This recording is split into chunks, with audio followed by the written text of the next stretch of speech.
افغانستان کے supreme leader نے کہا کہ پاکستان کو ہمیں نیچے نظروں سے دیکھنا ان کی ایک بہت بڑی بھول ہوگی۔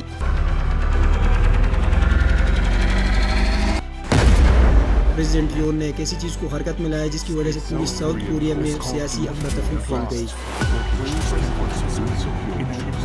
اور اسی وجہ سے ایئر ڈیفنس سسٹم نے غلطی سے میزائل طاقتی ایروپلین پر۔ اس بلاسٹ کے ہونے کے بعد بہت سارے لوگوں کی پہچان صرف ان کی انگلیوں سے کی گئی ہے۔ اب مڈل ایسٹ کے اندر دو اور ملکوں کے اندر جنگ چھڑ چکی ہے، پاکستان اور افغانستان۔ آتا ہے 25 دسمبر جب پاکستان رات کے اندھیرے میں جا کر ایئر اسٹرائک کرتا ہے افغانستان پر۔ افغانستان کا کہنا ہے کہ اس ایئر اسٹرائک کے اندر ہمارے 46 سیویلینز مارے گئے، جن میں زیادہ تر بچے اور عورتیں تھیں۔ یہ دیکھنے کے بعد افغانستان کے اندر بہت سارے پروٹیسٹ ہونے لگے اور لوگ سڑکوں پہ اتر آئے۔ افغانستان کے سپریم لیڈر نے کہا کہ پاکستان کو ہمیں نیچے نظروں سے دیکھنا ان کی ایک بہت بڑی بھول ہوگی۔ بھلے ہی پاکستان کی بہت اسٹرانگ آرمی ہو، لیکن اگر ایسا ہے تو امریکہ کو بھی دیکھ لیا جائے کہ اس کا کیا حال ہوا۔ پاکستان کا کہنا ہے کہ انہوں نے افغانستان کے اندر صرف ٹی ٹی پی کے ٹھکانوں پر حملہ کیا۔ ٹی ٹی پی یعنی تحریک طالبان پاکستان، یہ وہ سنگٹھن گروپ ہے جو کہ کب سے پاکستان کے اندر ایکٹیو ہے، جو کہ 2007 سے لے کر اب تک کئی سارے اٹیک کر چکا ہے۔ یہ سنگٹھن گروپ افغانستان سے پریرت ہے اور ان کا مقصد پاکستان کے اندر افغانستان کے جیسے شرعی اصولوں کو نافذ کرنا ہے۔ انہوں نے اب تک کئی سارے آتنکوادی حملے کیے ہیں جن کی لسٹ آپ یہاں پر بوس کر کے پڑھ سکتے ہو۔ پاکستان کا کہنا ہے کہ ان کے ٹھکانے افغانستان کے اندر ہیں اور یہ وہاں سے آپریٹ کر رہے ہیں، اور اوپر سے یونائیٹڈ نیشن کے اکارڈنگ ان کا کنیکشن القاعدہ سے بھی بتایا جا رہا ہے۔ اس طرح کا ایک آپریشن مارچ میں پہلے بھی پاکستان نے کیا تھا، اور پھر آتا ہے 28 دسمبر جب افغانستان نے پاکستان کو پے بیک کرتے ہوئے پاکستان کے سیورل پوائنٹس پر اٹیک کیا۔ افغانستان کی منسٹری کے ایک اسپوکس مین آیت اللہ نے کہا ہے کہ ہم نے یہ حملے تو کیے ہیں، لیکن یہ نہیں کہا کہ پاکستان پر کیے ہیں، بلکہ ان کا کہنا ہے کہ ہم نے یہ حملے اس فرضی کھینچی ہوئی لائن کے اس پار کیے ہیں۔ اس فرضی لائن کا مطلب پاکستان اور افغانستان کا بارڈر ہے، جسے شاید افغانستان نہیں مانتا، کیونکہ اس بارڈر کو لے کر کافی پہلے سے پاکستان اور افغانستان کا تنازع چل رہا ہے۔ اس بارڈر کی لائن کو ڈیورنگ لائن کہا جاتا ہے اور اس کو افغانستان ریجیکٹ کرتا ہے۔ اس لائن کو 19 سینچری میں برٹشز کی طرف سے کھینچا گیا تھا۔ سیکورٹی سورس کے اکارڈنگ پاکستان کی آرمی کا ایک آدمی مر چکا ہے اور 7 گھائل ہے۔ کچھ عرصے پہلے پاکستان کا کہنا تھا کہ ٹی ٹی پی نے ان کے 16 سولجرز کو بارڈر پر کل کیا ہے۔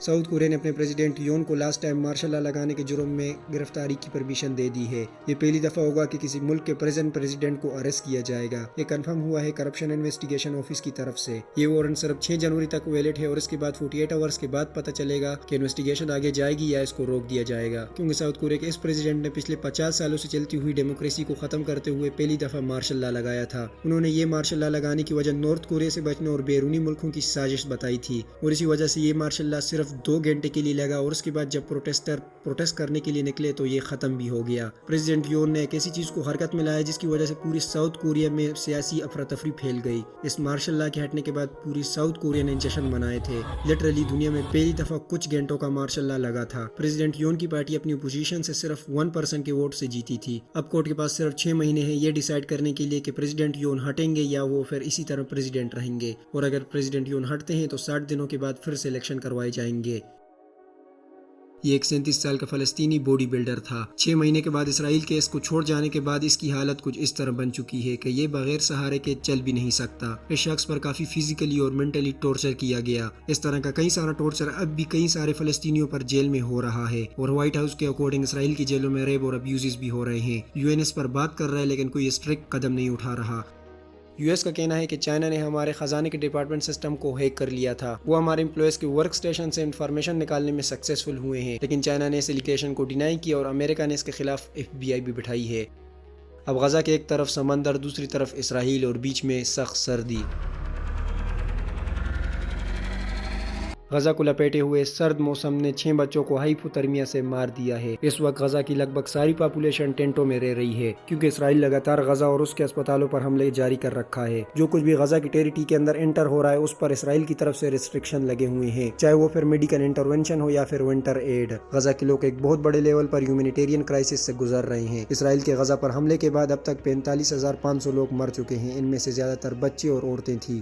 29 دسمبر کو امریکہ کے 49 پریزیڈنٹ جمی کارٹر 100 سال کی عمر میں اپنے گھر میں ڈیتھ پا گئے۔ انہوں نے اپنی گورنمنٹ کے اندر اسرائیل اور ایجپٹ کے بیچ 1978 کے اندر کیمپ ڈیوڈ کی ایک ٹریٹی سائن کروائی، جو کہ ایک بہت بڑا قدم تھا امن کے لیے۔ اس ٹریٹی کے اندر ایجپٹ نے اسرائیل کو ایک ملک تسلیم کیا اور اسرائیل نے ایجپٹ کا حصہ اسے واپس کیا، اور جمی کارٹر کی ہی پریزیڈنسی کے اندر امریکہ نے چین کو بھی ایک کنٹری کے طور پر ایکسیپٹ کیا تھا، اور انہوں نے ایران سے بھی 52 امریکن ہوسٹیجز کو پورے 444 دنوں کے بعد واپس امریکہ منگوایا تھا۔ دنیا میں اتنا سارا پیس پھیلانے لانے کے لیے انہیں 2002 کے اندر نوبل پیس پرائز بھی دیا گیا۔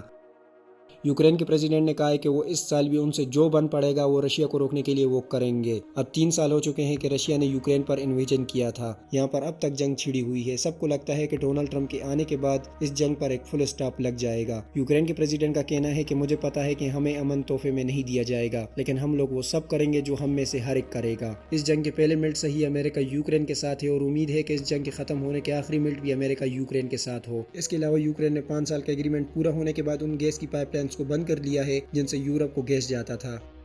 25 دسمبر دنیا سیلیبریٹ کر رہی تھی کرسمس، اور وہیں پر دنیا کے دوسرے کونے میں قازقستان کی دھرتی پر آذربائیجان کا پلین کلیش کر جاتا ہے، اور اس طرح کا کلیش کے پلین کے 2 ٹکڑے ہو جاتے ہیں۔ یہ پلین ٹیک آف ہوا تھا آذربائیجان سے اور اسے جانا تھا رشیا کو۔ اس ایروپلین کے اندر ٹوٹل 38 لوگ مر چکے ہیں۔ اس ایروپلین کے کلیش ہونے کے کچھ دیر بعد رشیا کے پریزیڈنٹ پوتن نے اپولوجائز کیا، لیکن پوتن نے یہ نہیں کہا کہ انہوں نے ہی آذربائیجان کے اس پلین پر اٹیک کیا۔ ان کا کہنا ہے کہ یہ اس وجہ سے ہوا ہوگا جب یوکرین کے ڈرونز رشیا پر اٹیک کر رہے تھے، اور ان ڈرونز کو ہوا میں ہی روکنے کے لیے رشیا کا ایئر ڈیفنس سسٹم بھی آن تھا۔ بیسیکلی ایئر ڈیفنس سسٹم جو کہ ہوا میں ہی ڈرونز یا میسائلز کو دیکھ کر ان کے پیچھے میسائل بھیج کر ان کو ڈسٹروائے کر لیتا ہے، اور اسی وجہ سے ایئر ڈیفنس سسٹم نے غلطی سے میسائل تاک دی ایروپلین پر۔ ایروپلین کے اندر آگ لگ چکی تھی اور تب ایروپلین لینڈ نہیں ہو پا رہا تھا، اور اسی وجہ سے ایروپلین کو اپنا روٹ بدلنا پڑا۔ ایروپلین کا اپنے رڈار سے بھی کنیکشن نہیں ہو رہا تھا کیونکہ اس وقت رشیا کے اندر جائمر لگا ہوا تھا، جس کی وجہ سے ایروپلین کا GPS سسٹم بھی کام نہیں کر رہا تھا۔ اور زندہ بچ جانے والے پیسنجرز کا بھی کہنا ہے کہ انہوں نے کلیش ہونے سے پہلے دھماکے کی آواز سنی تھی۔ اب سوال ہے کہ ہر ایک ایروپلین کا بلیک باکس ہوتا ہے، تو اس کا بلیک باکس بھی مل چکا ہے اور اس کی کوڈنگ پر کام ہو رہا ہے۔ رشیا کے پریزیڈنٹ پوتن کے اس اسٹیٹمنٹ کے بعد US کو بھی موقع مل گیا اور اس نے کہا کہ میں بھی اس ایروپلین کے اندر رسپانسبل ہوں رشیا۔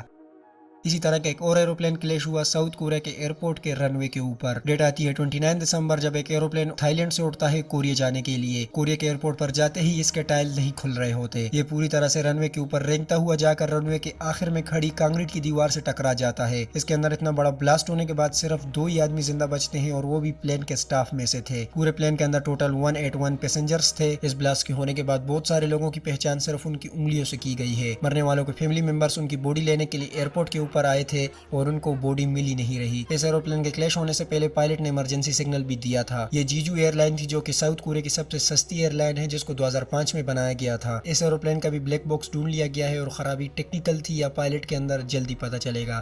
پاکستان کے اندر پچھلے کچھ دنوں سے سچویشن کافی زیادہ کریٹیکل ہے۔ پروٹیسٹر سڑکوں پر نکل کر پروٹیسٹ کر رہے تھے، جن کو وہاں سے ہٹانے کے لیے پولیس نے لاٹھی چارج کی، اسموکس گیس چھوڑی اور کافی ساری توڑ پھوڑ کی۔ دراصل یہ پروٹیسٹر یہاں پر اکٹھا ہوئے تھے حال ہی میں ہونے والے شیعہ سنی کے فرقہ جھگڑوں کے بارے میں، کیونکہ پاکستان کی سٹی چینار کے اندر ان کا ایک بہت بڑا ہیومینیٹیرین وائلنس ہو رہا ہے۔ اب تک اس جنگ کے اندر لگ بھگ 130 موتیں ہو چکی ہیں۔ یہ لوگ پروٹیسٹ کر کے یہ کہنا چاہتے تھے کہ سرکار چینار میں ہونے والے وائلنس کے خلاف ایک اسٹرکٹ قدم اٹھائے۔ ان کی اس بیٹل کے اندر کچھ سیویلینز اور کچھ پولیس والے بھی انجرڈ ہوئے ہیں۔ اسی دن 2 آدمیوں نے آ کر بیچ روڈ کے اندر ایک بزنس مین کو گولی مار دی، اور اسی دن پاکستان کے شہر کوئٹہ کے اندر 72 افغانستانیوں کو پکڑا گیا جو کہ اللیگل طور سے پاکستان آئے تھے۔ ان اللیگل مائیگرینٹس کو کراس بارڈر کے ذریعے افغانستان کو ڈیپورٹ کیا گیا۔ 2024 کے پاکستان کے سرچ آپریشن کے اکارڈنگ اسی طرح افغانستان سے پاکستان کو آنے والے تقریباً 3826 لوگ تھے۔ اب سمجھ نہیں آ رہا کہ آخرکار پاکستان کے اندر ہو کیا رہا ہے، کیونکہ نیو ایئر کی سیلیبریشن کے دوران ہوائی فائرنگ کے اندر 26 سیویلینز انجرڈ ہو گئے، اور تبھی 48 آورز کے لیے سیکشن 144 بھی لگا لیا گیا تھا۔ افغانستان کے رول کے اکارڈنگ اب تک کوئی وومن بھی بغیر میل کے گھر سے نہیں نکل سکتی تھی۔ انہیں ایک اسٹرکٹ حجاب سے اپنے آپ کو کور کرنا تھا، اور ابھی طالبان کے ایڈمنسٹریشن سے آرڈر آیا ہے کہ وومنس کو امپلائمنٹ دینے والے ان سارے NGOs کو بند کر دیا جائے، اور ساتھ ہی میں ایڈمنسٹریشن سے NGOs کو دھمکی بھی دی گئی۔ اور اسی کے ساتھ طالبان نے گھروں کی ونڈوز پر بین لگا دیا ہے، ایکسپریسنگ دس اپریہینشن کہ کہیں ان گھر کی وومنس پر ان کی نیبرز کی نظر نہ پڑ جائے، اس وجہ سے ان ونڈوز کو توڑ کر بلاک کر دیا جائے۔ UN اس پر بھی زور دے رہا ہے کہ افغانستان 6ٹی کلاس سے آگے وومنس کو ایجوکیشن دینے میں یقین نہیں رکھتا۔